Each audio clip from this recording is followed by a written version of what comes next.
आज की कहानी का शीर्षक है द गुड कॉर्न स्टोरी। ये कहानी एक ऐसे किसान के बारे में है जो कि साल दर साल सबसे बढ़िया कॉर्न पैदा करता था। उसके कॉर्न हरदम अवार्ड विनिंग रहते थे और पिछले 10 साल से लगातार हर बार उसको पूरे अमेरिका के अंदर नंबर 1 अवार्ड मिल रहा था बेस्ट क्वालिटी कॉर्न पैदा करने के लिए और ग्रो कॉर्न करने के लिए। जर्नलिस्ट का उसमें इंटरेस्ट हुआ कि चलिए देखते हैं कि इस किसान में ऐसी क्या खास बात है, क्या प्रोसेस है, क्या सिस्टम को फॉलो कर रहा है, किस तरीके से ये कर रहा है कि हर साल इसको कोई बीट ही नहीं कर पा रहा। तो वो जो जर्नलिस्ट था वो इस किसान के पास पहुंचा और उसके फील्ड में जब उससे मिला, उसके फील्ड में मिला और उसका जर्नलिस्ट का इंटरेस्ट था कि क्या आपकी एग्रीकल्चर प्रोसेस है, किस सिस्टम और किस प्रोसेस के तहत आप इतना लगातार साल दर साल अच्छा कॉर्न पैदा कर सकते हैं। तो जब वो इंटरव्यू ले रहा तो एक बहुत ही सरप्राइजिंग फैक्ट जर्नलिस्ट को पता चली कि वो जो किसान था अपने जो बेस्ट क्वालिटी सीड्स थे, अपने जो बेस्ट क्वालिटी कॉर्न के जो सीड्स थे वो अपने आजू बाजू वाले सभी फार्मर्स के साथ शेयर करता था। तो जर्नलिस्ट ने उस किसान से पूछा, ये तो बड़ी सरप्राइजिंग बात है कि आप हरदम यही जो आपके आजू बाजू वाले किसान हैं जो आपके साथ हर साल इस कंपटीशन में बेस्ट क्वालिटी कॉर्न कंपटीशन में कम्पीट करते हैं, उन्हीं के साथ आप सबसे अच्छे सीड शेयर कर लेते हैं। तो ये बात मुझे समझ में नहीं आ रही। तब उस किसान ने हल्का सा मुस्कुराते हुए कहा कि विंड जो है वो राइपनिंग कॉर्न से पॉलन को पिकअप करके आजू बाजू वाले सभी खेतों में फैला देती है, सभी फील्ड्स में स्विल कर देती है। तो अगर आजू बाजू वाले खेत अच्छी क्वालिटी कॉर्न नहीं होंगे, अच्छी क्वालिटी का कॉर्न नहीं होंगे या अच्छी क्वालिटी का पॉलन नहीं होगा तो मेरे खेत या मेरे फील्ड्स में भी जो पॉलन ग्रे कर रहा है या जो कॉर्न ग्रो कर रहा है वो अच्छी क्वालिटी का कभी भी नहीं हो पाएगा। जर्नलिस्ट को ये सुनना था और वो अचंभित रह गया। इसी प्रिंसिपल को, इस किसान के प्रिंसिपल को अगर हम अपने रियल लाइफ में फॉलो करें और एक बार समझने की कोशिश करें कि अगर हम अच्छा चाहते हैं तो हमें दूसरों के लिए अच्छा करना पड़ेगा। अगर हम ग्रोथ चाहते हैं तो हमें दूसरों को ग्रो करने में हेल्प करेगी। अगर हम चाहते हैं कि किसी सब्जेक्ट में हम मास्टर बन जाएं तो हमें दूसरों को उस सब्जेक्ट में मास्टर बनने में हेल्प करने की कोशिश करनी पड़ेगी। कहने का मतलब है the same principle applies to our life also. Those who choose to live in peace must help others around them to live in peace too. The one who wishes to be loved must first learn to love others too.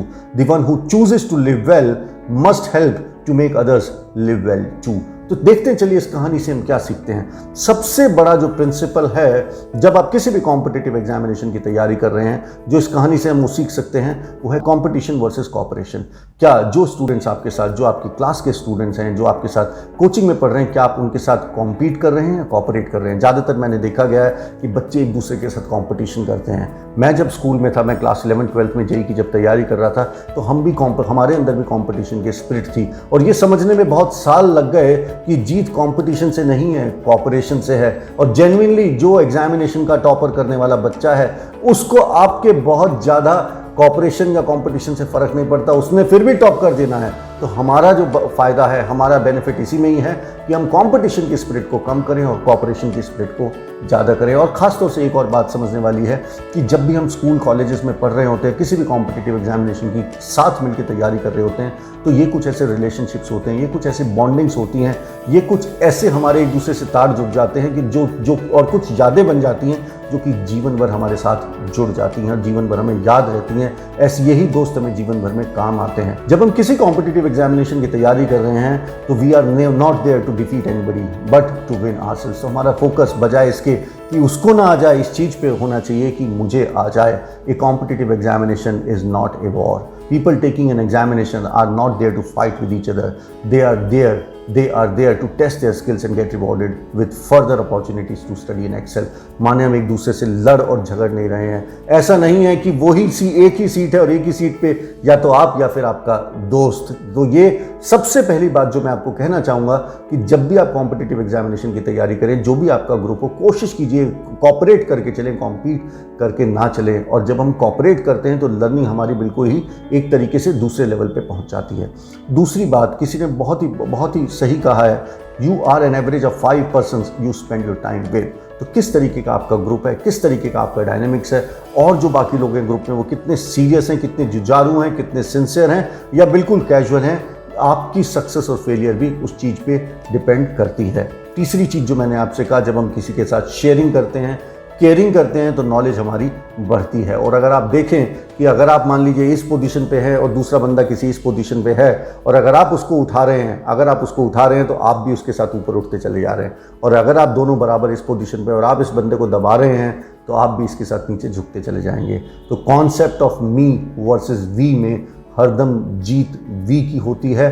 तो कभी भी अपने friends को competitor की नज़रिए से मत देखिए, कोऑपरेट कीजिए, मिलजुल के एक साथ सभी लोग अपने टारगेट्स को अचीव कीजिए। यही सबसे बड़ी सीख है जो कि इस कहानी से हम सीख सकते हैं।